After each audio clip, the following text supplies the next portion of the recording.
Subscribe करें और bell दबाएं ताकि कोई खबर रह न जाए।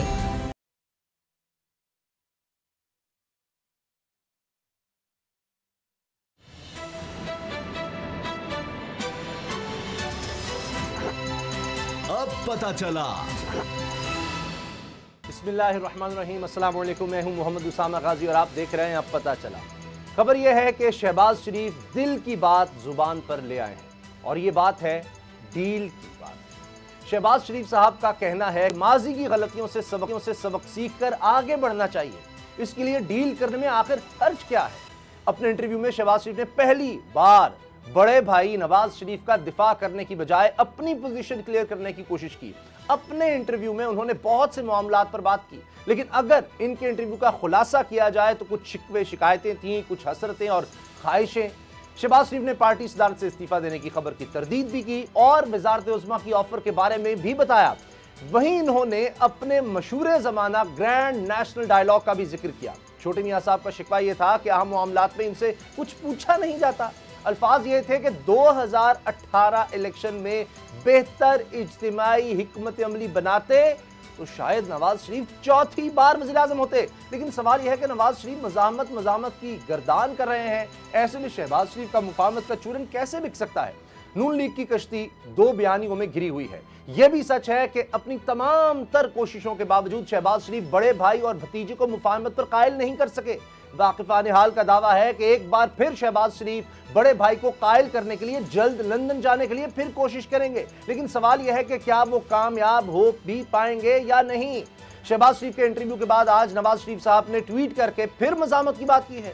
नवाज शरीफ का अपने ट्विटर पैगाम में कहना है कि ये जिद्दोजहद महज चंद सीटों की हार जीत के लिए नहीं बल्कि आइन शिकनों की गुलामी से निजात के लिए है और अपनी इज्जत नफ्स पर समझौता के बगैर तारीख की दुरुस्त समत में खड़े नजर आने के लिए है। मुस्लिम लीग नून और अवाम के दरमियान खलीज डालने की कोई कोशिश कामयाब नहीं होगी। एक तरफ ग्रैंड डायलॉग की बात और दूसरी तरफ मज़ाहमत की तकरार नून लीग को कहां लेकर जाएगी। शहबाज शरीफ की सियासत का मुस्तकबिल क्या होगा, इसी पर बात करेंगे। बाबर डोगर और गुलाम मुर्तज़ा साहब हमें इस्लामाबाद से ज्वाइन कर रहे हैं। बाबर डोगर साहब, ये जो शहबाज शरीफ साहब ने इंटरव्यू दिया और उसके साथ ही नवाज शरीफ साहब का भी ट्विटर आ जाता है। आपको पता ही है ट्विटर में ज़ाहिर है खुद तो वो नहीं चला रहे, मरीम साहिबा सब कुछ देख रही होंगी। तो इसका मतलब ये है कि शहबाज शरीफ साहब आने की कोशिश ज़रूर कर रहे हैं लेकिन उनको आगे नहीं आने दिया जा रहा। शर्मा साहब, ये जो कल उन्होंने इंटरव्यू दिया है ना, ये कोई हादसाती इंटरव्यू नहीं था, ये कोई अचानक इंटरव्यू नहीं किया गया, बल्कि एक पूरी प्लानिंग के साथ उन्होंने ये इंटरव्यू दिया है, पूरी मनसूबाबंदी के साथ ये इंटरव्यू दिया और इस इंटरव्यू में वो सारी चीज़ें जो वो शायद नवाज शरीफ के सामने नहीं कह सकते थे उन्होंने कल कह दी। मगर उन्होंने तो यहाँ तक कहा कि गुलाम इसहाक खान ने उनको प्राइम मिनिस्टर बनने की ऑफ़र की थी लेकिन वो नहीं बने। मुशर्रफ ने उनको प्राइम मिनिस्टर बनने की ऑफ़र की थी लेकिन वो नहीं बने। और 2018 में भी उनका चांस था, अगरचे कि वो उस पर चुप रहे हैं कि इस पर मैं कुछ बोलूँगा नहीं, लेकिन उन्होंने इसकी तरदीद नहीं की कि 2018 में उनको ऑफ़र नहीं थी। लेकिन वो ये बताना चाह रहे कि मियाँ साहब मुझे ऑफ़र्स आती रही हैं कि आपको बाईपास करके प्राइम मिनिस्टर बन जाऊँ, लेकिन जब आपके पास मौका था तो आपने मुझे प्राइम मिनिस्टर नहीं बनाया जब आपके पास मौका था। फिर उन्होंने एक और चीज़ बड़ी अहम की कि 99 में जब कारगिल हुआ तो मियाँ साहब जब अमेरिका जा रहे थे तो मैंने उनसे कहा कि 7 आदमी चीफ को लेके जाएं, और लेकिन वो नहीं माने। किसी करीबी दोस्त ने दूसरा मशवरा दे दिया और अगर वो मेरा मशवरा मानते तो शायद चीज़ें डिफरेंट होती। फिर उन्होंने ये भी कहा कि 2018 में भी अगर मुशावरत की जाती और सही तरीके से चला जाता तो प्राइम मिनिस्टर नवाज शरीफ होते। यानी कि नवाज शरीफ जो है वो उनकी बात जहाँ जहाँ उन्होंने नहीं मानी वहाँ वहाँ पे उनको नुकसान उठाना पड़ा। बार बार वो यही कह रहे हैं कि पुरानी बातें भूल जाएं, आगे चलें। पुरानी बातें कौन सी हैं? मियाँ नवाज शरीफ की आप सारी तकरीरें उठा के देख लें। वो पाकिस्तान बनने से स्टार्ट होते हैं, यूब खान से स्टार्ट होते हैं, तो अब तक यही कहते हैं कि ये जितने भी शब खून मारे गए हैं इसकी वजह से जमहूरियत की जो बिसात वो पलटी गई है। और ये तक कहते रहे कि जी वो जो है कि जनाब हमें एक तुर्त कमीशन बनाना चाहिए और पता करना चाहिए कि कहाँ कहाँ पर किस किस की गलती थी। लेकिन हिस्ट्री वो अपनी मर्जी की बयान करते हैं। वो हिस्ट्री जहाँ पे इनका अपना रोल था जमहूरियत को शब खून मारने में, जहाँ पर ये खुद डिक्टेटरों के साथ मिले हुए थे, वो नहीं बताते। भुट्टो की जिक्र करेंगे, जनरल जिया का जिक्र करेंगे, लेकिन ये नहीं बताएंगे कि 88 में जब इलेक्शन हुए तो उस वक्त मियाँ साहब का क्या रोल था? मियाँ साहब वजीर आला थे उस वक्त। उसके बाद जुनेजो मरहूम के साथ जो इन्होंने किया, 90 की बेनजीर की जो गवर्नमेंट थी 90 की, वो कैसे खत्म हुई, IGI कैसे बनी, IGI से पैसे किसने लिए, इनके जहां जहां इनका अपना रोल रहा है कि जिस तरह से ये लॉन्ग मार्च किया गया, किसके कहने पे किया गया जरदारी के खिलाफ, और यूसुफ गिलानी को घटाने में इनका क्या रोल था, वहां पे मियाँ साहब खामोश रहते हैं। वो भी सच्चाई का हिस्सा है ना, वो भी तारीख का हिस्सा है। बल शहबाज शरीफ ने कल बड़े तरीके से अपने भाई को बता दिया है कि जनाब मैंने आपके लिए अटक जेल भी काटी, मैंने आपके लिए अटक किला भी काटा, मैं लांडी जेल में भी गया, मैं अब भी नैब की कस्टडी में गया, फैसले आपके होते थे, भुगतता मैं साथ रहा हूँ। और उस तमाम जगहों पे जब मुझे प्राइम मिनिस्टर की ऑफर हुई है, मैंने तुम्हारी खातर नहीं लिया, लेकिन जनाब ने मुझे कभी प्राइम मिनिस्टर नहीं बनाया।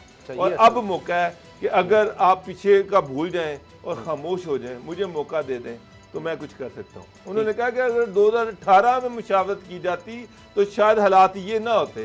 यानी कि एक तरह से उन्होंने ये कह दिए कि मियाँ साहब हमारे साथ आज तक जो कुछ भी हुआ है ना, वो आपकी वजह से हुआ। अच्छा। चाहे वो 97 था, 99 था, या 2018 था, या उससे पहले जो गलतियां की गई हैं वो गलतियां आपकी थी, भुगता हमने सब ने है।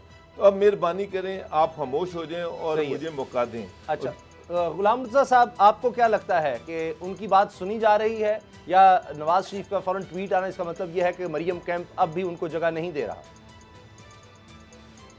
उसामा गाजी साहब, मेरा डिफरेंट पॉइंट ऑफ व्यू है इस हवाले से कि नवाज शरीफ जो हैं जिस बयानिए की वो बात करते हैं जी, अगर आप उसको देखें तो आपको नज़र आता है कि नवाज शरीफ चाहते ये हैं कि उनकी सज़ा ख़त्म हो जाए, उनकी बेटी की सज़ा ख़त्म हो जाए, उनकी नाअहली की तलवार जो है वो हट जाए, तो फिर वो मुफाहमत का जो बयानिया है उस तरफ बात करने के लिए या वो बात सुनने के लिए वो तैयार हैं। ठीक, बसूरत दीगर पहले आपने देखा है कि मज़ाहमत उसी वक्त तक रही है मियाँ नवाज शरीफ साहब की जब तक उनको इक़्तिदार के खेल से दूर रखा गया है।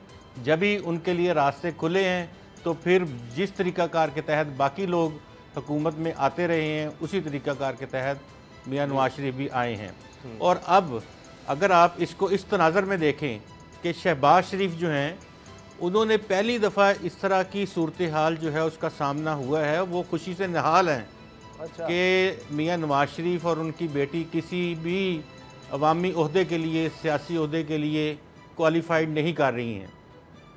और इस वक्त तमाम चीज़ें, उनका बेटा जो है वो पंजाब असम्बली में कायदे हिज़्ब इख्तिलाफ़ है और वो ख़ुद कौमी असम्बली में कायदे हिज़्ब इख्तिलाफ़ हैं। और आप जानते हैं कि कायदे हिज़्ब इख्तिलाफ़ जो है वो गवर्नमेंट इन वेटिंग की सूरत हाल होती है। तो इस वक्त जो स्टेक होल्डर है वो या जिसके स्टेक्स हैं वो मियाँ शहबाज शरीफ ही हैं। और वो जो इस वक्त बात कर रहे हैं मुफाहमत की, अगर मियाँ नवाज शरीफ जो हैं उसकी इजाज़त नहीं भी देते तो आप ये बात लिख लें, ये तय है कि इस मरतबा वही कुछ होगा जो शहबाज शरीफ चाहेंगे और वो अपनी मुफाहमत की पॉलिसी के तहत अपने लोगों को साथ लेकर अपनी पॉलिसी जो है बहुत जल्द वाज़ेह कर देंगे। और मियाँ नवाज शरीफ साहब को इसका इल्म हो चुका है। इस इंटरव्यू में तो उन्होंने अपनी वो तमाम चीज़ें बता दी हैं कि अब अगर नहीं ये हम करेंगे तो हम ख़त्म हैं। नवाज शरीफ को उन्होंने बाकायदा खोल के बताया कि ये ख़त्म हो जाएगी पाकिस्तान मुस्लिम लीग नवाज़, अगर आप ख़त्म करना चाहते हैं तो वो भी नहीं चाहते कि ख़त्म हो। तो अभी ऑप्शन इनके पास यही आ रहा है कि मियाँ शहबाज शरीफ मुसालियत के ज़रिए से आगे बढ़ें और फिर रास्ता हमवार करें मियाँ नवाज शरीफ के लिए, लेकिन वो करेंगे नहीं। वादा यही होगा उनका मियाँ शहबाज शरीफ का नवाज शरीफ से कि मैं आऊँगा, अगर मुझे कोई पावर मिलती है तो मैं कोशिश करूँगा कि आप लोगों के लिए रास्ते जो है खोलूँ, तो आप फिर उसके बाद आप भी आएँ। बस एक दफ़ा आने की ज़रूरत है, एक दफ़ा हलफ उठाया किसी ने तो फिर उसके बाद जो है सूरत हाल उसी के हाथ में होगी, क्योंकि 100 मजबूरियाँ भी होती हैं। अब लेकिन सूरत हाल इसके साथ एक और मज़ीद बात है कि पाकिस्तान तहरीक इंसाफ क्या वही तहरीक इंसाफ है जो 3 साल पहले थी?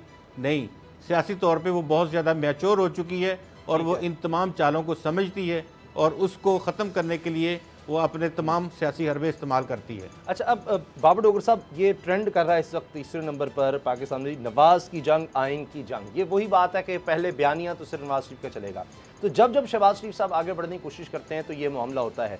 तो गुलाम मुर्तज़ा साहब का कहना यह है, जो मैं समझ सका कि वन लाइनर के जी अब शहबाज शरीफ टेक ओवर कर रहे हैं।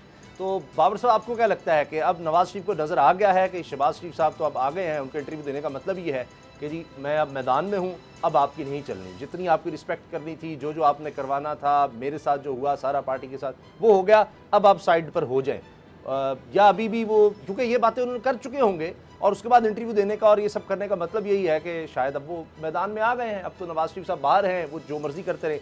मरीम साहबा का अनलेस कि उनका भी कोई इस तरह का इंटरव्यू आ जाए या कोई बात आ जाए, वो मैदान में आ जाएँ अपने चचा के खिलाफ, वरना तो चचा जो है वो ले जा रहे हैं मामला।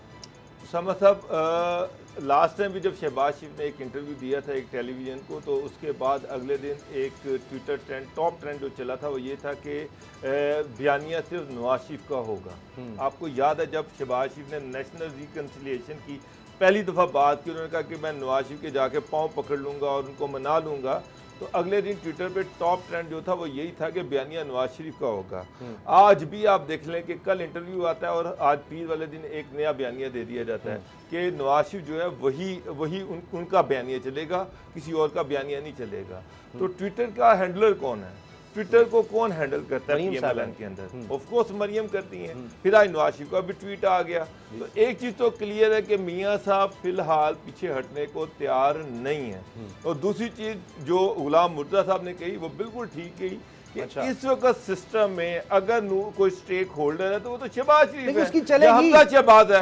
हमजा शहबाज अगले इलेक्शन में अगर कोई लड़ सकता है, अगर कोई क्वालिफाई करता है तो या शहबाज शरीफ करते हैं या हमजा शहबाज करता है। ना नवाज शरीफ इलेक्शन लड़ सकते हैं, ना मरियम इलेक्शन सर पर खड़े हैं और डिसीजन का वक्त यही है। आपको लगता है कि शहबाज शरीफ डिसीजन ले चुके हैं? क्योंकि ये तो नजर आता है कि नवाज शरीफ किसी सूरत मरियम से पीछे नहीं हटेंगे, मरियम और नवाज शरीफ साहब एक रहेंगे, शहबाज की नहीं चल रही। तो शहबाज शरीफ साहब को बगावत तो करनी पड़ेगी, अलग होकर नजर आना पड़ेगा। शहबाज शरीफ ने कल बगावत कर दी है, कल बगावत कर दी है। उसने ये सुना दिया बड़ा क्लियर तरीके से कि जनाब मैं आपके साथ जेलें जाता रहा हूं, ठीक है, मैं आपके किए की सजा भुगतना रहा हूं। अब वो लेकिन अब ये है कि अब ये चीज नहीं चल सकती। अगर हमने आगे चलना है तो फिर वही होगा जो मैं सोचता हूं। अगर मेरे रास्ते पे उन्होंने कहा कि 2018 में अगर मुशावरत की जाती, मुशावरत से मुराद ये है कि नवाज शरीफ के गिर्द जो टोला था मरियम और बाकी लोगों का, उनकी सुनी गई, शहबाज शरीफ की नहीं सुनी गई। अच्छा, अगर वो कहता है कि मेरी सुनी जाती तो आज नवाज शरीफ वज़ीर आज़म होता। तो इसका मतलब ये है कि नवाज शरीफ का जो पॉलिसी थी, नवाज शरीफ का जो बयानिया था वो गलत, उसकी वजह से अब हमें आगे चलना है। यानी नवाज शरीफ माजी थे, अब हमें आगे जाना है। गुलाम मुर्तज़ा साहब, जब ये बात आई इस्तीफे की और जानबूझकर खामोशी भी रखी गई, तरदीद तस्दीक कुछ नहीं किया गया, शहबाज शरीफ के इस्तीफे की बात आई, अब उन्होंने कहा जी मैंने तो कोई इस्तीफा नहीं दिया, तो ये लगता ये है कि शायद बहुत ज़्यादा लोगों का ख्याल ये था कि इस्तीफे का मतलब है कि शहबाज शरीफ साइड लाइन कह रहे हैं जी ठीक है, आपने जो बाप बेटी ने करना है, मेरी भतीजी ने, मेरे भाई ने वो करते रहे, मैं अब छोड़ रहा हूँ, जब मेरी आपने सुननी नहीं है। लेकिन इस इंटरव्यू का मतलब ये है कि नहीं, अब भतीजी को साइड पर होना पड़ेगा, उनका इस्तीफा ना देना, तो वो चीज़ जो आप जिस तरफ इशारा कर रहे थे कई हमारे प्रोग्राम्स में, तो वो अब नज़र आ गई है। जी बिल्कुल, वो चीज़ नज़र आ रही है। और ये जो अभी बाबर डोगर साहब ने बात की थी ट्विटर ट्रेंड की, ये पिछली दफ़ा जब ट्विटर ट्रेंड जो है टॉप ट्रेंड बना था तो उस वक्त उसके बाद एक दफ़ा बात हुई मियाँ नवाज शरीफ की मियाँ शहबाज शरीफ के साथ। उन्होंने कहा कि शहबाज साहब आप देखें कि उसके बाद पूरी पाकिस्तान और पूरी दुनिया में टॉप ट्रेंड क्या रहा और किस तरह से लोग जो थे वो इस आइन की हुक्मरानी की बात कर रहे थे। तो उन्होंने बड़ा हंस के कहा, उन्होंने कहा मियाँ साहब फिर इलेक्शन भी ट्विटर भी करवा लेते हैं, ये तो जहाँ से मैनेज होता है, जहाँ से चीज़ें मैनेज होती हैं वो आपको बड़ा बखूबी अंदाज़ा है। तो मियाँ साहब भी उसके बाद हंस के उन्होंने इसका जवाब नहीं दिया शहबाज शरीफ साहब को और चुप हो गए। आज फिर ये ट्विटर ट्रेंड जो है वो चला रहे हैं। तो ये सारी सूरत हाल उनको पता है। अच्छा, जो डायनामिक्स की बात की मियाँ शहबाज शरीफ ने, वो ये कह रहे थे कि मियाँ नवाज शरीफ को उन्होंने कहा कि डाटा एनालिसिस जो है वो अगर हमारी पाकिस्तान मुस्लिम लीग नवाज की गवर्नमेंट में कोई कर सकता है वो हमारे पास है। हमें पता है कि कौन कौन से उम्मीदवार हैं जो विनिंग कैंडिडेट्स हैं, किन को किस तरह से मिला के हम जोड़ तोड़ करके सियासत में किस को ला सकते हैं। फिर उसके बाद के तमाम हलकों का अब इनके पास ये भी है कि डाटा एनालिसिस के लिए डाटा किसके पास पड़ा हुआ है, डाटा मियाँ शहबाज शरीफ के पास है और हमजा शहबाज के पास है। और ये जो सीटें जीती गई थी ज़िमनी इंतखाबात में, इसके ऊपर भी आर्गूमेंट हुआ था मियाँ शहबाज शरीफ और नवाज शरीफ के दरमियान। जी। उन्होंने कहा देखें शहबाज साहब, अब लोग जो हैं बाहर निकल आए हैं, बयानिया हमारा चल रहा है। उन्होंने कहा मियाँ साहब ये बयानिया नहीं है, ये सीटें आपकी अपनी जीती हुई सीटें थी, ये कोई तहरीक इंसाफ की तो सीटें नहीं थी या पीपल्स पार्टी की तो नहीं थी, ये तो पाकिस्तान मुस्लिम लीग नवाज की थी। उसके ऊपर दोबारा इलेक्शन हुआ, आपने वहाँ से सीट विन कर ली। लेकिन आप ये भी देखें कि तहरीक इंसाफ के जब पहले हराया गया था कितने वोट थे, अब हराया गया अब कितने वोट हैं। तो हकीकत बात यह है कि जो फूल्स पैराडाइज है उसमें जो लोग रहते हैं, उससे बाहर निकल के अगर हकीकी सूरत हाल को देखा जाए तो ये डाटा एनालिसिस और उम्मीदवारों को सिलेक्शन और पूरी इंतखाबी सियासत जो है वो मियाँ शहबाज शरीफ और उसके ग्रुप के गिर्द घूमती है। वो जानते हैं किस तरह से चलना है और अब वक्त है और ये वक्त आएगा अब बहुत करीब कि वो इस हवाले से एक हतमी फैसला लेंगे। अच्छा, अब नजर आ जाएगा, क्योंकि माजी में हमने देखा है जब भी शहबाज शरीफ साहब का टेलीविजन पर इंटरव्यू आता है तो किसी और टीवी पर मरीम साहबा का मौक़िफ़ जो है वो ज़रूर नज़र आ जाता है। अगर इंटरव्यू नहीं भी आता तो या तो अब टेलीविजन पर आपको नज़र आएगा कि शहबाज के मौक़िफ़ से हटा जाएगा या इनके साथ चला जाएगा, तो बड़ी डिवाइड वाज़ेह हो जाएगी कौन इनके साथ है। लेकिन हमारा अब तक तज्जिया जो है अब पता चला वो ये है कि ज़्यादातर लोग अब शहबाज शरीफ साहब के साथ होंगे, वही आपको डोमिनेट करते नजर आएंगे और ये उसका आगाज़ हो गया इस इंटरव्यू से। अब बात यह है कि 2023 के इलेक्शंस के लिए अलाइनमेंट हो रही है, तहरीक इंसाफ को परफॉर्म करना है, उनके पास 1.5-2 साल का वक्त रह गया है और अभी बल्दियाती इलेक्शन मार्च में पंजाब में आ रहे हैं। तहरीक इंसाफ अब अपने बड़े प्रोजेक्ट्स लेकर आएगी तो ही उसके चांस बनेंगे। और इसी की एक कड़ी ये है कि पाकिस्तान में जो गरीब तरीन 40% ख़ानदान है, 40% ख़ानदान, यानी आप ये कह सकते हैं तकरीबन कोई 8-10 करोड़ की आबादी, उसको बराह रास्त सब्सिडी दी जा रही है, उसको बराह रास्त कर्जे दिए जा रहे हैं, बिला सूद कर्जे हर ख़ानदान तक पहुँचा जाएगा।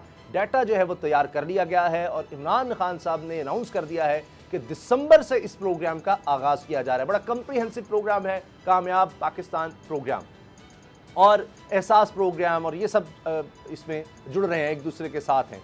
बाबर डोगर साहब, ये जिस तरह से बात की जा रही है कि 40% पाकिस्तान के जो निचला तबका है उसको बराह रास्त पैसे देना, अपनी नौयत का ये दुनिया का बड़ा प्रोजेक्ट कहा जा रहा है कि इतने ख़ानदानों तक, यानी आप 8-10 करोड़ की आबादी की बात कर रहे हैं और तकरीबन इन लोगों तक पहुंचा भी गया था कैश जब दिया गया, जब वबा आई और पूरी दुनिया ने उसको माना और सराहा, उसकी ट्रांसपेरेंसी भी सामने आई। अब उन्हीं को, इसमें किसान भी हैं, 5 लाख एक ख़ानदान को जा रहा है, उसकी डिटेल है कि मिसाल के तौर पर एक फसल के लिए 1.5 लाख रुपये, अगर 2 फसलें हैं तो 3 लाख क्यों चला जाएगा, 2 लाख जो है वो इक्विपमेंट के लिए, सामान के लिए जो काश्तकारी में इस्तेमाल होगा उसके लिए दिया जाएगा बिला सूद। कोई 1 रुपया उस पर आपने कोई वापस नहीं, यानी जो ओरिजिनल रकम है उससे ज़्यादा नहीं देना। इसी तरह ख़ानदान के एक फ़र्द को टेक्निकल एजुकेशन, अब कार्ड की भी बात हो रही है, सेहत कार्ड की भी। तो आपको लगता है कि ये बल्दियाती इलेक्शन से पहले ये एक बड़ा तहरीक इंसाफ का धमाका होगा, मार्च से पहले दिसंबर में प्रोग्राम लॉन्च होगा, 1600 अरब रुपया अगले 3 साल में, अगर ये कामयाब हो जाता है। पहले हमने लंगर खाने देखे हैं, दीगर प्रोग्राम्स देखे हैं, लेकिन उसका वो इम्पैक्ट नहीं है जो अगर ये कामयाब होता है तो इसका आएगा।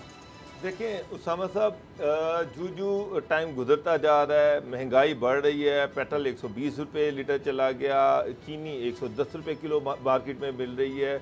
महंगाई पे तो स्टेट बैंक के गवर्नर ने भी कह दिया कि ये महंगाई कम नहीं हो सकती, महंगाई पे हमारा कोई कंट्रोल नहीं है। इमीडिएटली गवर्नमेंट के पास कोई ऐसी चीज़ नहीं है जिससे लोगों को रोज़गार दिया जा सके, कोई ऐसी तेज़ी से इंडस्ट्रियलाइजेशन नहीं हो रही, कोई इस तरह की चीज़ नज़र नहीं आ रही कि ये जो लाखों के करीब लोग हैं, जो बेरोज़गार यूथ है, उसको किस तरह से मोबिलाइज किया जा सके, उसको किस तरह से किसी रोज़े पे लगाया जा सके।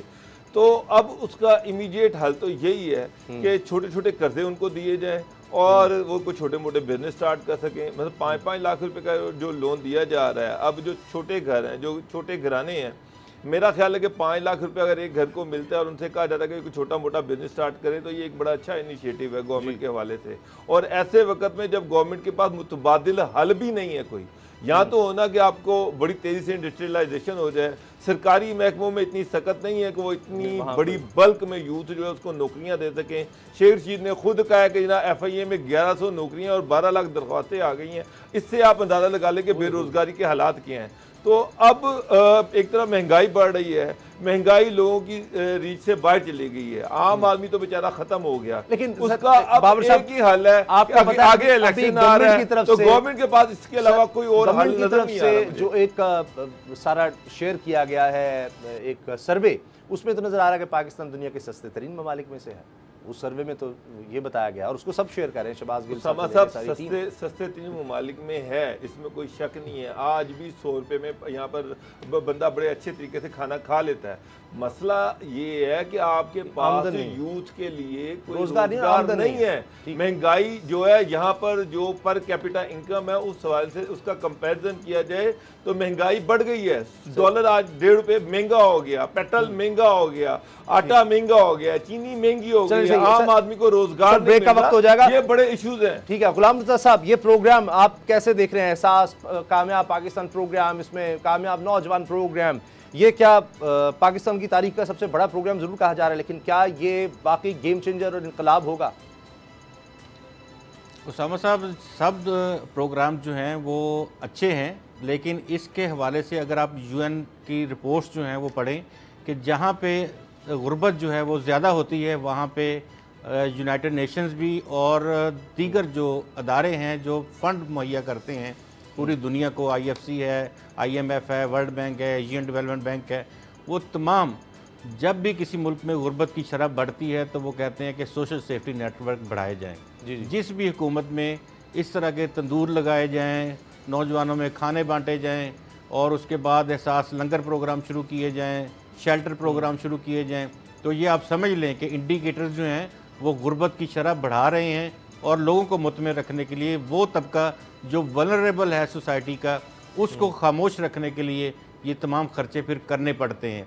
तो जो असल चीज़ है वो एक इंसाफ हेल्थ कार्ड है और उसको अगर ज़्यादा से ज़्यादा तमाम पाकिस्तानियों तक उसका दायरा कार बढ़ाया जाए, वो एक ऐसी चीज़ है जो एक गरीब शख्स को भी एक मौका देती है कि वो अपना इलाज अच्छी जगह से जहाँ से वो चाहता है वहाँ से करवा सके।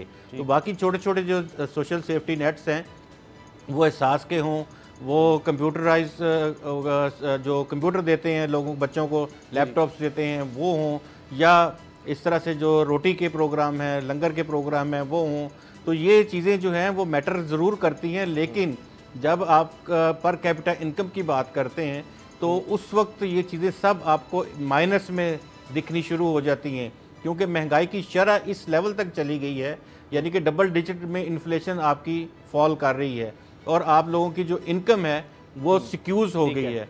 तो इस तरह से हर शख्स को जो वो 1 केजी आटा महंगाई कंट्रोल नहीं हो रही, तो बस हाल ही है कि लोगों की आमदनी बढ़ाई जाए और उसके लिए ये प्रोग्राम आ रहा है, दिसंबर में शुरू हो रहा है, देखेंगे कितना ये कामयाब होता है। ब्रेक ले रहे हैं हम क्योंकि न्यूज़ अपडेट्स हैं, ब्रेक के बाद बात करेंगे ओवरसीज़ पाकिस्तानी के वोट के हक की और किस तरह से वबा ने फिर विफाकी और सूबाई हुकूमत को आमने सामने ला खड़ा किया है। ब्रेक के बाद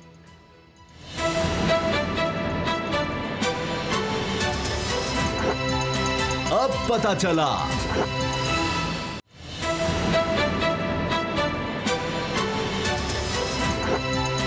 अब पता चला। वबा की चौथी लहर और सूरत हाल फिर खतरनाक होती चली जा रही है और अब जिस तरह सिंध हुकूमत ने सख्त फैसले लिए थे, अगरचे फिर बारा उन्होंने भी कुछ यूटर्न लिया और कुछ जगहों पर नरमी की और कहा यही कि जी हम इसलिए कर रहे हैं कि ताकि लोग ज़्यादा से ज़्यादा वैक्सीन लगवा सकें। बहरहाल अब NCOC के लेवल पर भी फैसला हो गया है और अब 8 बजे के बाद सब कुछ बंद हो जाएगा, बाजार 8 बजे के बाद नहीं खुल सकेंगे। ये मुल्क भर के लिए अब ये फैसला किया गया है। अमला फिर दफातर में 50%, ट्रांसपोर्ट 70% पर चल रही थी, उसको दोबारा 50% पर लाया जा रहा है। हफ्ते में 1 की बजाय अब 2 छुट्टियों का कहा जा रहा है। खतरा इस बात का जाहिर किया जा रहा है, ईरान में, इंडोनेशिया में, कई और ममालिक में हालात बहुत ज़्यादा ख़राब हो गए हैं।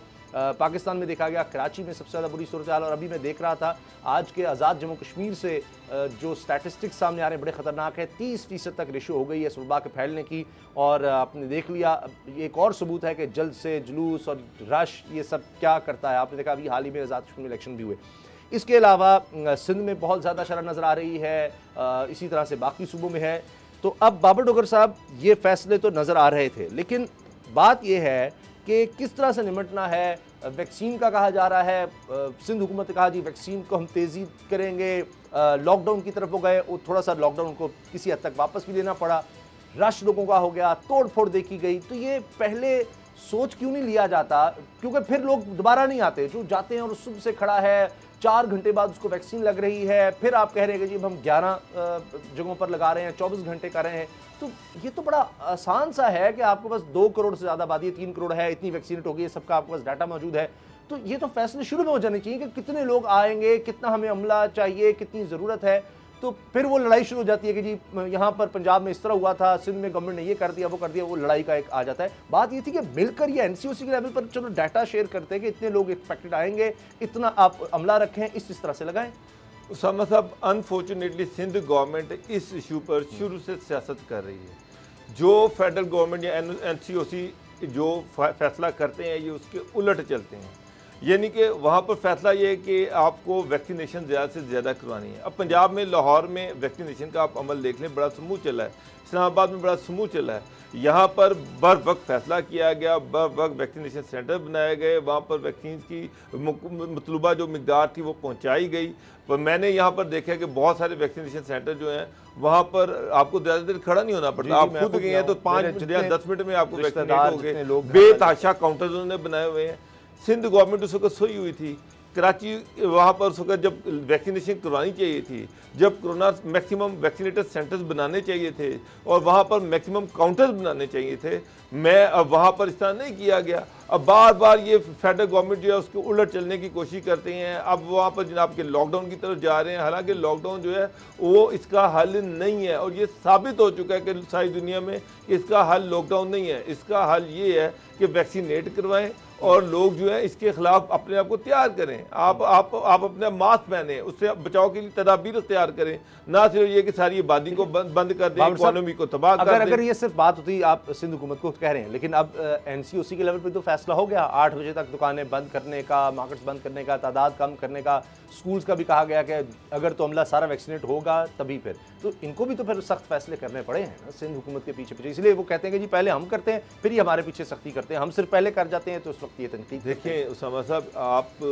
ज़िंदगी को सस्पेंड नहीं कर रहे, आप एक ऐसा लॉकडाउन नहीं लगा रहे कि जिसमें यह है कि दुकानें टोटली बंद हो जाएंगी, कारोबार बंद हो जाएंगे, दफातर बंद हो जाएंगे, स्कूल बंद हो जाएंगे और लोग जो है घरों में मुकीद हो जाए, इकोनॉमी का पहिया जो है वो बिल्कुल बंद हो जाए और सारा बेड़ा गर्क हो जाए। ये कराची जो है वो कमर्शियल हब है आपका, वहाँ से जो एक्टिविटी चलनी है उसने पूरे पाकिस्तान में मोबिलाइज होना है। तो अब गवर्नमेंट ये चाहती है कि जो भी स्टेप लें एटलीस्ट कारोबार बंद नहीं होना चाहिए, इकोनॉमी का जो साइकिल है उसको ख़त्म नहीं होना चाहिए, इसको चलते रहना चाहिए, चाहे थोड़ा सा स्लो हो जाए लेकिन बंद ना हो। अब जो सिंध गवर्नमेंट जिस तरफ जा रही थी वो तो बिल्कुल आपका साइकिल ही बंद करना चाह रही है। वो तो ये चाह रही है कि निज़ाम ज़िंदगी जो है वो टोटली मफलूज करके रख दी जाए।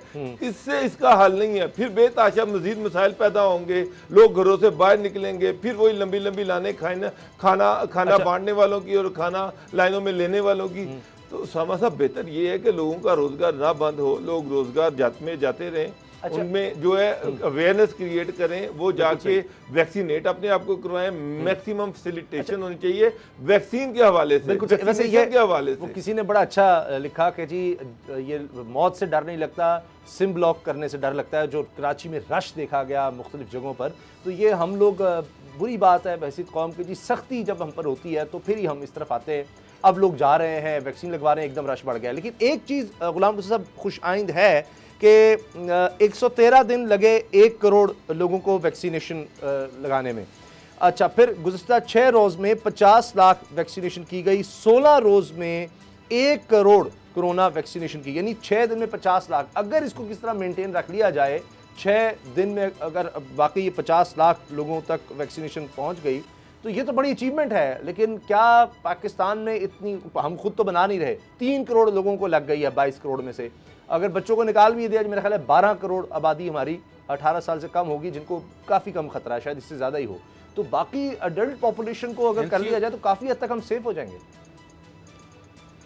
जी, एनसीओसी ने जो दादोशुमार दोबारा से तरतीब दिए हैं, जो कि आज भी शेयर किए गए हैं, इसमें 10 करोड़ जो लोग हैं उनको दिसंबर तक वैक्सीनेशन करने का हदफ है और पैसे भी गवर्नमेंट ऑफ पाकिस्तान ने एलोकेट कर रखे हैं बजट में।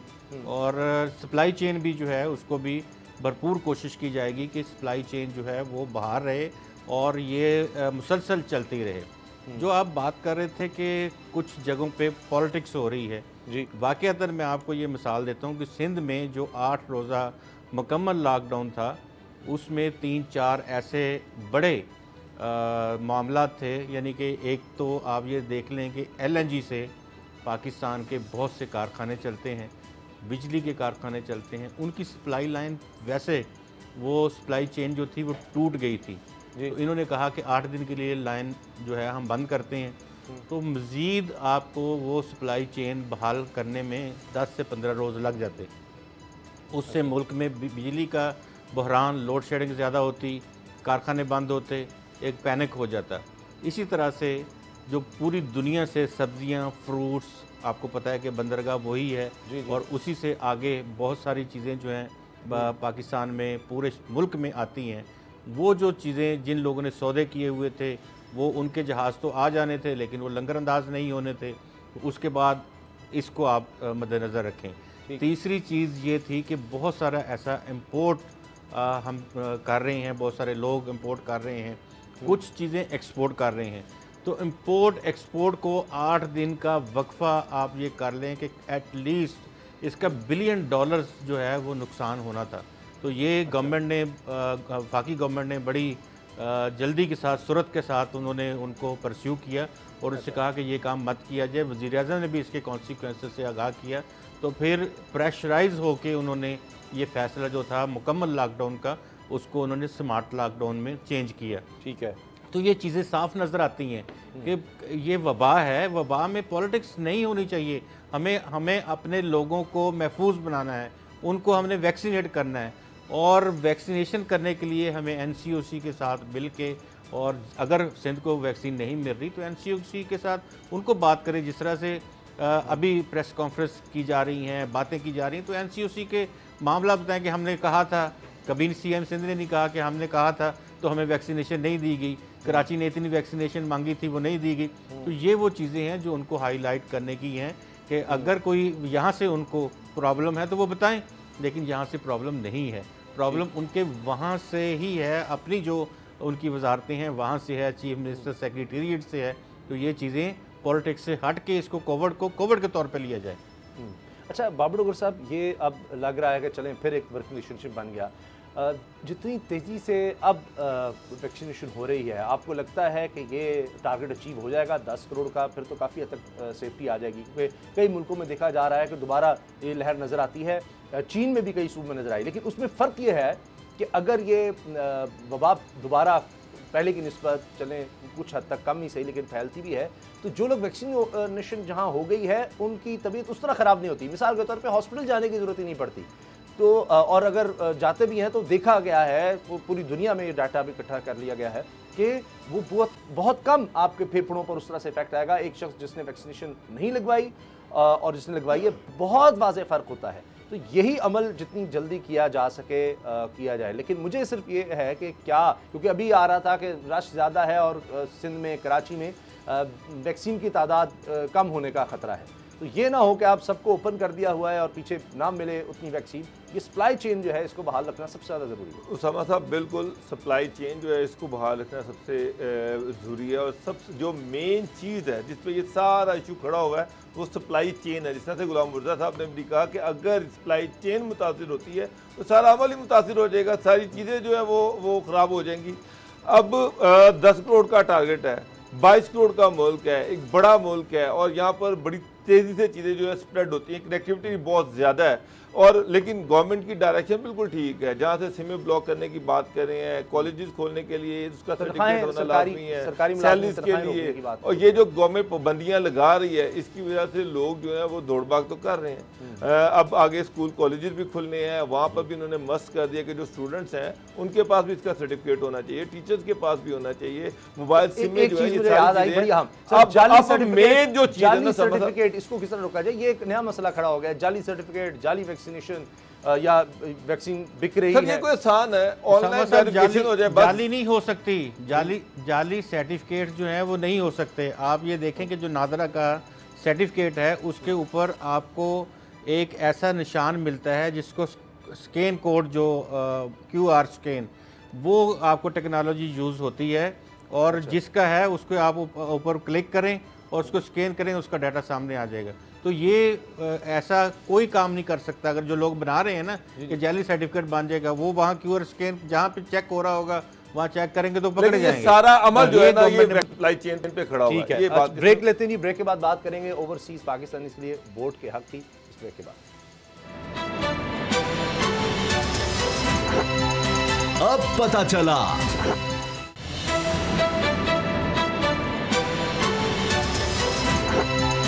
अब पता चला। हुकूमत एक फैसला कर चुकी लेकिन अब मुश्किल में है, और ये है इलेक्शन इस्लाहात का।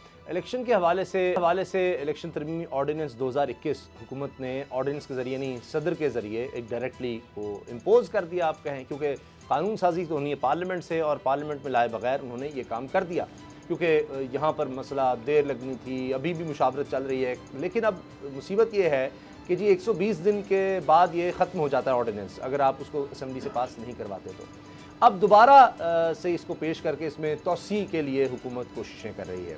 बाबर डोगर साहब, क्यों हुकूमत इस तरह से कर रही है कि बेहतर नहीं है कि इसको प्रॉपरली लाया जाए? इशारे भी दिए कि जी हम बैठकर तैयार हैं बात करने के लिए। अब दो ही इसमें मेन चीज़ें हैं, एक तो इलेक्ट्रॉनिक वोटिंग यानी इलेक्ट्रॉनिक मशीन्स लेकर आए जाएँ, और दूसरा ओवरसीज़ पाकिस्तानीज़ को वोट का हक। अब इन दोनों पर इत्तेफाक नहीं हो पा रहा। कभी शहबाज शरीफ साहब की अपोजिशन की बात करें तो वो मैकेनिज्म डिफरेंट आने की बात करते हैं कि जी चंद सीटें मुख्तस कर दी जाए ओवरसीज़ पाकिस्तानी, इसलिए बजाय इसके कि हर किसी को हक हो कि जी वो वोट डाल रहा है। दूसरा, इलेक्ट्रॉनिक मशीन्स पर तो मान ही नहीं रहे, वो कह रहे हैं कि जी ये तो सिर्फ और सिर्फ सरासर धांधली के लिए किया जा रहा है और ये हम किसी सूरत नहीं होने देंगे। तो कहीं ना कहीं बैठकर कोई तो बात की जा सकती है, या हुकूमत के पास और कोई चारा ही नहीं। इमरान खान साहब कहते हैं जी हर इलेक्शन में यही होता है, धांधली, तो ये टेक्नोलॉजी के अलावा और कोई रास्ता नहीं है, तो वो इसको इम्पोज ही करेंगे। उसामा साहब, ये बिल इम्पोज नहीं हो सकता, आप इस चीज़ को जहन में रखें। इलेक्शन कमीशन ऑफ पाकिस्तान जो है उसकी भी अपनी इस पर रिजर्वेशन हैं, उन्होंने एक प्रेस रिलीज़ के जरिए अपनी रिजर्वेशन शो कर दी हुई है। नेशनल असम्बली से ये पास हो गया है, सेनेट में ये पड़ा हुआ है, और सेनेट में गवर्नमेंट की माइनॉरिटी है, अपोजिशन की मेजॉरिटी है, और इवन जॉइंट सेशन में अगर ये पास हो भी जाता है तो फिर भी इसको कोई नहीं मानेगा। और अगर गवर्नमेंट ये समझती है कि किसी ऑर्डिनेंस के तहत अगर ये चलता रहा और इसके तहत इलेक्शन हो जाएंगे, तो मुझे नहीं लगता कि इसको कोई भी मानेगा। अपोजिशन इसके तहत इलेक्शन लड़ने के लिए भी तैयार होगी।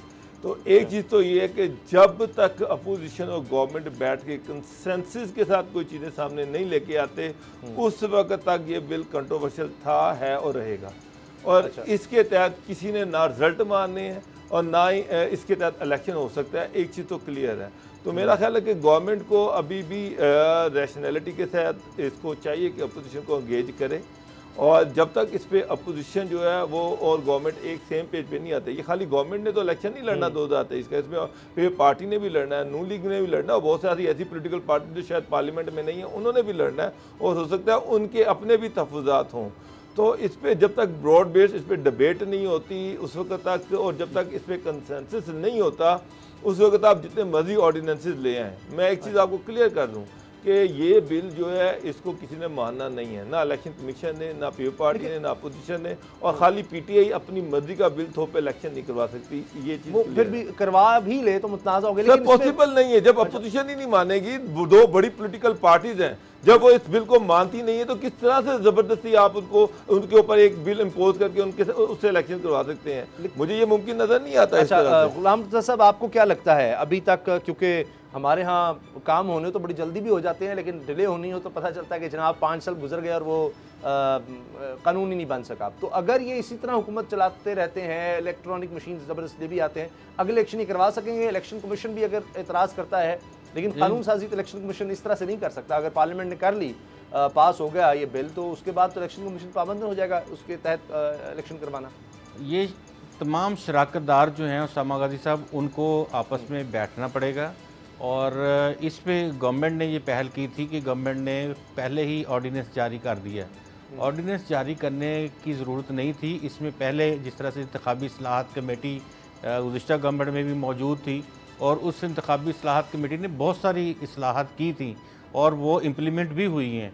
और इसी तरह से इनके पाकिस्तान तहरीक इंसाफ के लोग भी उसमें, शफकत महमूद साहब और दीगर रहनुमा जो थे उसमें शामिल थे, तो उनको पता है कि तरीक़ाकार क्या है किसी भी बिल को पास करवाने के लिए। या पार्लियामेंट की होल कमेटी बनवा लें जिसमें कौमी असम्बली के भी लोग हों, सेनेट के भी लोग हों, और फिर होल कमेटी में ये चीज़ चली जाए और वहाँ पे बाकायदा इसकी डिबेट हो, बातें हों खुल के, तो फिर जो इलेक्ट्रॉनिक वोटिंग मशीन है इसके ऊपर भी कोई फैसला हो सकता है, और दीगर जो इंतखाबी इस्लाहत हैं उन पर भी बात हो सकती है। लेकिन ये तो तय है कि आर्डीनेंस के ज़रिए से अगर कोई भी कानून साजी की जाए या उसके तहत इंतखाबात, जनरल इंतखाबात कम अज़ कम उसके ऊपर बिल्कुल नहीं करवाए जा सकते। और क्योंकि इलेक्शन कमीशन ऑफ पाकिस्तान का भी अपना मौक़िफ़ यही है कि वो इस इलेक्ट्रॉनिक वोटिंग मशीन को वो नहीं समझते कि ये इसके तहत इंतखाबात उस वक्त तक हो सकते हैं जब तक मुल्क की तमाम सियासी जमातें एक पेज पे ना हों और वो तमाम अपनी रिकमेंडेशंस के साथ इसको जो है वो वेट करें, फिर जाके ये इंतखाबात होंगे। दूसरी बात जो आपने ओवरसीज़ पाकिस्तानीज़ के हवाले से बात की है, ओवरसीज़ पाकिस्तानीज़ को वोट का हक देने का मकसद जो है वो ये कि वो तमाम ऐसे हमारे भाई जो बाहर से हमारी मईशत में हिस्सा डाल रहे हैं, उन्होंने यहाँ पे इंतखाबात में भी उनको हम एम्पावर करें, वो अपनी चॉइस जो है वो दे सकें और पार्टी को जिसको भी चाहें उसको वोट दे सकें और अपना वज़ीर-ए-आज़म मुंतखब करने में, अपनी पार्लियामेंट मुंतखब करने में अपना किरदार अदा करें। लेकिन जो अपोजिशन के लोग हैं वो इस हवाले से ये चाहते हैं कि क्योंकि बहुत से लोग जो यूरोपीय यूनियन में चले गए हैं, जो मुत्तहिदा अरब अमारात में हैं और या दीगर ममालिक में लोग गए हैं, वो ये कहते हैं कि इनका बहुत सारे लोगों का मज़हब के हवाले से एक कंट्रोवर्सी है। अच्छा, बहुत सारे जो मुस्लिम हैं उनको बिल्कुल फौरी तौर पे इजाज़त दी जाए, और जो वहाँ पे कुछ यहाँ छुपाया हुआ है अपने मज़हब को, वो कह रहे हैं कि वो अपना मज़हब एटलीस्ट बताएं और एफिडेविट दें, उसके बाद उनको भी इजाज़त दी जाए वो अक़लियत में आके वोट डालें। ये ना हो कि वो एक मुस्लिम अक्सरियत में ही आके तो अपनी मर्ज़ी से कुछ ना कुछ जो है वो ऐसे फ़ैसले करवा लें। तो ये बड़ा एक थोड़ा सा इसमें हसास टॉपिक है जो कि अपोजिशन की जमातें इस बात के ऊपर, ओवरसीज़ पाकिस्तानीज़ के ऊपर, वो ये नहीं कह रही कि अपोजिशन की तमाम सियासी जमातें ये कह रही हैं कि उनको वोट का हक दिया जाना चाहिए, वो दें वोट का हक, लेकिन उसके साथ साथ कुछ ऐसे रेगुलेशंस बनाए जाएं, इसके साथ रेगुलेशंस को देख इसके साथ साथ एक और इशू भी है। पीटीआई जिस तरह से वो जो है बाहर से जो पाकिस्तानी हैं उनको जिस तरह से वोट का वो जो बात कर रहे हैं कि पाकिस्तान में जो जिस कॉन्स्टिट्यूंसी से उनका ताल्लुक है वो उस कॉन्स्टिट्यूंसी में वोट डालें। अब मसला ये है कि इस पर दोनों पॉलिटिकल पार्टीज तैयार नहीं हैं। बिलावल ये चाह रहे हैं कि बाहर से के जो ओवरसीज़ के जो अपने कैंडिडेट्स हों और वो उनको वोट डालें। शहबाज शरीफ ये चाह रहे हैं कि जिस तरह से ख़वातीन की मखसूस नशिस्तें हैं, ओवरसीज़ को भी उस तरह से नशिस्तें दे दी जाएँ और उनकी जो वोट है वो देख लिया जाए और उन वोटों के हवाले से उनको नशिस्तें दे दी जाएँ। मसला ये है कि एक चीज़ तो रैशनल है कि बाहर एक बंदा जो पिछले 50 साल से बाहर या 30 साल से बाहर बैठा हुआ है, अब उसको क्या पता कि उसकी कौन सी कॉन्स्टिट्यूंसी है और वहाँ पर कौन कौन से कैंडिडेट्स हैं, उसने किसको वोट डालना है। बात यह है कि यहाँ तो ठीक है कि ओवरसीज़ जो है वहाँ पे इनकी ऑर्गेनाइजेशन है, तमाम पॉलिटिकल पार्टीज की ऑर्गेनाइजेशंस हैं, वहाँ पर उनके कैंडिडेट्स हों और वो 5 सीटें कर दें, 10 कर दें, 15 कर दें और वो उनको खुद ही इलेक्ट करें और वो जो लोग हैं वो यहाँ पर नुमाइंदा हो। जिस तरह कश्मीर के इलेक्शन हुए हैं, कश्मीर से बाहर जहाँ कश्मीरियों की नुमाइंदगी है वहाँ पर उनके इलेक्शन होते हैं और वहाँ से उनके जो MLAs हैं वो उनकी कैबिनेट का हिस्सा बनते हैं, उनकी पार्लियामेंट का हिस्सा बनते हैं। तो यहाँ पर भी एक कंसेंसस की जरूरत है, एक पेज पर आने की जरूरत है। डॉक्टर साहब बिल्कुल आपकी बात दुरुस्त है, ये अंडर कंसिडरेशन है ये चीज़ें और ये डिस्कस होती रहती हैं, लेकिन इनको सबको ओवरसीज़ पाकिस्तानीज़ को शामिल करने से पहले एक सर्वे जो रिलीजन के हवाले से है वो कम से कम जरूर करवा दिया जाए। इलेक्ट्रॉनिक वोटिंग के बगैर क्या इलेक्शन जो है वो मुनसिफाना, ये कहें कि जिस पर सब कहें कि जी ये बिल्कुल ठीक इलेक्शन हो, क्योंकि इमरान खान से मौक़िफ़ है कि उसी वक्त रिजल्ट आ जाएगा, एक क्लिक में पता लग जाएगा किसने किसको वोट डाला, आपने उसको रीचेक करना है तब आप कर सकते हैं, थंब इंप्रेशन होगा, हर चीज़ होगी। उसके अलावा तो एक लंबा प्रोसेस हम आज तक देखते हैं, अदालत में आप जाते हैं तो पूरी बोरियां लाओ जी, वो किसने किसको वोट डाला, दोबारा देखो जी वो इंक खराब हो गई, वो जी निशान फैल गया। मुझे एक बात बताएं, मेरा ये डाउट है जी कि इसको ये साइबर ये कोई ना कोई इसमें टेक्निकली कोई फॉल्ट है और इसमें मैनूवर किया गया है, तो उसका बैकअप क्या होगा? इलेक्ट्रॉनिक का बैकअप क्या होगा? फोन का आ जाता है मसला। चलें, बहुत बहुत शुक्रिया। हेडलाइंस का वक्त हो रहा है, इजाजत दीजिए, अल्लाह हाफ़िज़।